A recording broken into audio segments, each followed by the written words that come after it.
This podcast is on the role of the electronic synthesizer in futuristic popular music from 1968 to 1983. This project was undertaken as a part of my MSc thesis. I was studying for sound engineering at the University of Gong, well, actually, music engineering and production to be precise. And I've always been intrigued with electronic music, um, soundscapes,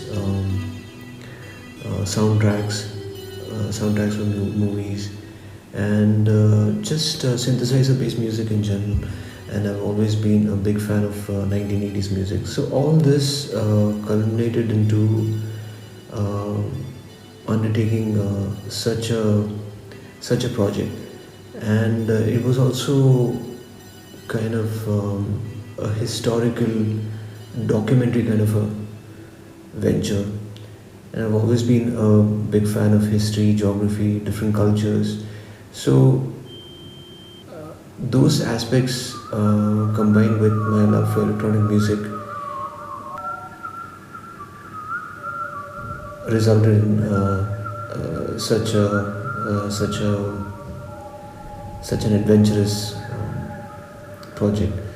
So for this, I had the good fortune of meeting some eminent musicians and producers, uh, and their insights for this project work was absolutely priceless.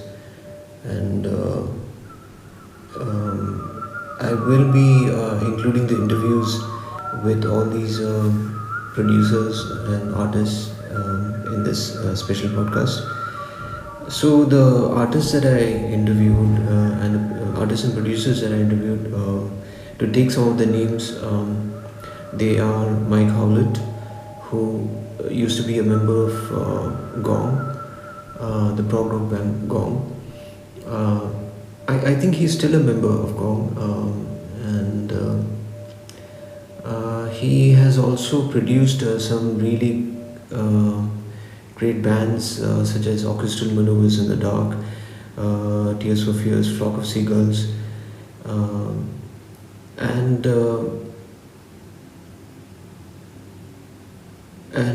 he used to teach music business at my university.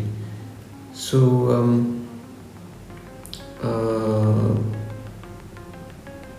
I've interviewed Mike Howlett. I've interviewed Nick Turner from Hawkwind. He was one of the co-founders of Hawkwind. I had the good fortune to meet him and take his interview at his residence in North Wales. And I also met Tim Blake, who used to play for both Hawkwind and Gong, and he has his own band called Crystal Machine, and he's accompanied by Jean-Philippe Rykiel, who is a prodigiously talented keyboardist. He is he's differently able, visually impaired, and I consider myself so fortunate to interview all these amazing musicians and producers. And apart from these producers and musicians, I also interviewed my colleague Dave Kane, who is a big fan of classic rock and prog rock. He has an immense knowledge of music in general, and he grew up in the 1980s. So I interviewed him, and I also interviewed some fans of electronic music, synth pop fans. Um, um, and so all these interviews are featured in this podcast.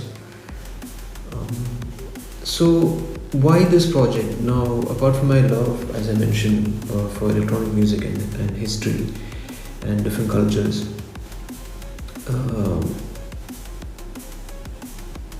uh, I've always been in intrigued in the way synthesizers were used, the way they were portrayed in different situations in popular music and also in cinema. So it always reminded me of something otherworldly, something that was always associated with the future and science fiction. So, so some of the themes that I covered for my project, for this particular project, was the social aspects of electronic music, um, the cultural demand for abstract sounds, whether the synthesizer manufacturers wish to get their equipment heard, was there any standard technique used to make music, any particular synth that conveyed the mood of the space and future. Um, and do the synthesizers sound futuristic? And what was this association of synthesizers with the future, or was there any association? So these were the questions that I asked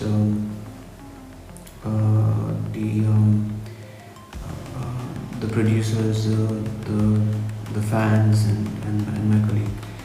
Uh, and so this kind of a primary study was carried out, and apart from that, there was a lot of research carried out in terms of getting book material and listening to music, listening to different types of songs, and also these days one other important aspect of the study is that these days we take everything for granted. Everything is at our disposal. Um, music and technology are interlinked, and we don't even realize that. We don't. I mean, we take it for granted. And these days, with the advent of artificial intelligence, the AI way of making music, it's become all the more obvious and all the more um, there for us. But there was a time when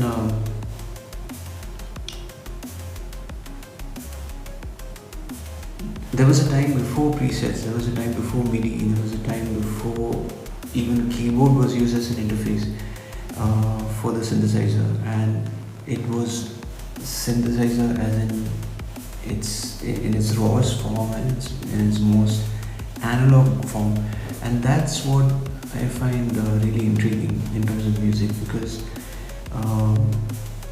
because then it's alive with the unexpected, and you don't know where exactly the sound is going and how a sound would behave when you mix different elements of sound. You know how you filter sounds, and so it's going really way back into history. I mean, to the start of the sound and how the sound was produced, and how the industrial revolution and electric revolution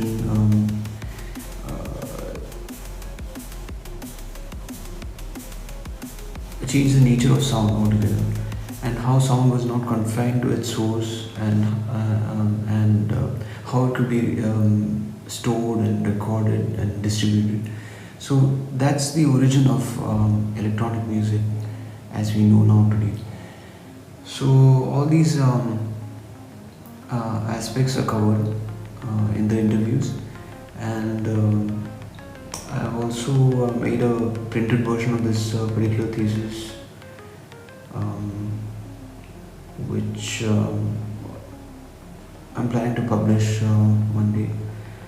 But for now, I hope you would find these interviews interesting, and looking forward to your views on this. Just one other point I wanted to make was why this period 1968 and 1983. It's because the synth revolution, actually the synthesizer revolution in music actually took place during that time. And this was the time of the Beatles psychedelic era, and Stockhouse and John Cage. A lot of these experimental avant-garde sonic artists, I would say,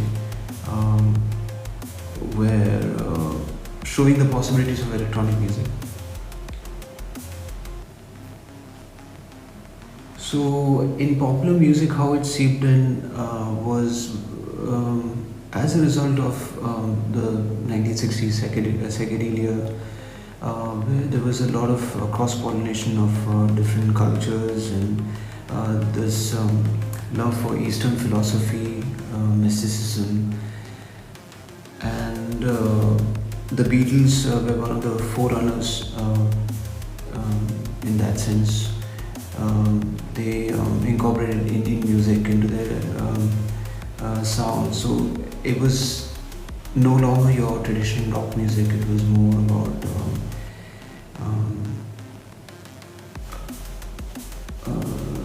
timbre and expression in a deeper sense.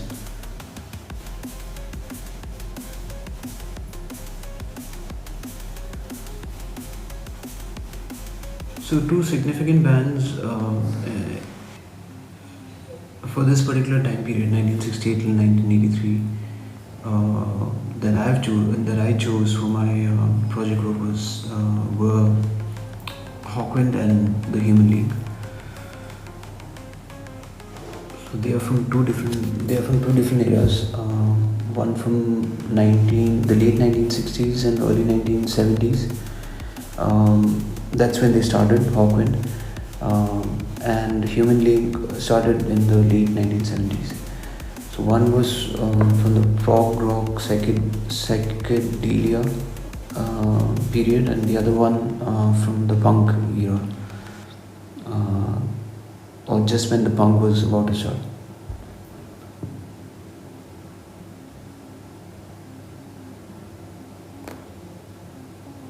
So these two bands, along with a handful of others, were instrumental in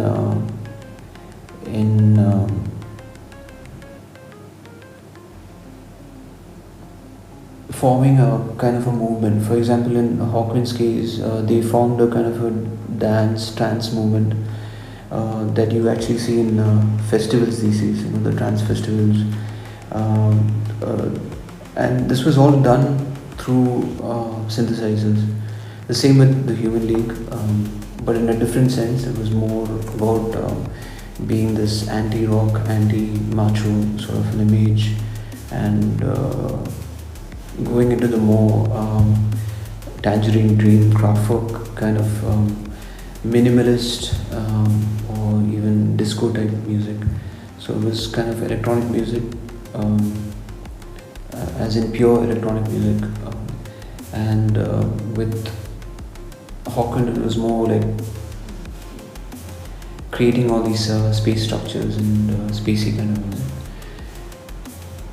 So all these producers and artists were closely associated with either Hawkwind or the Human League, or similar bands similar to that.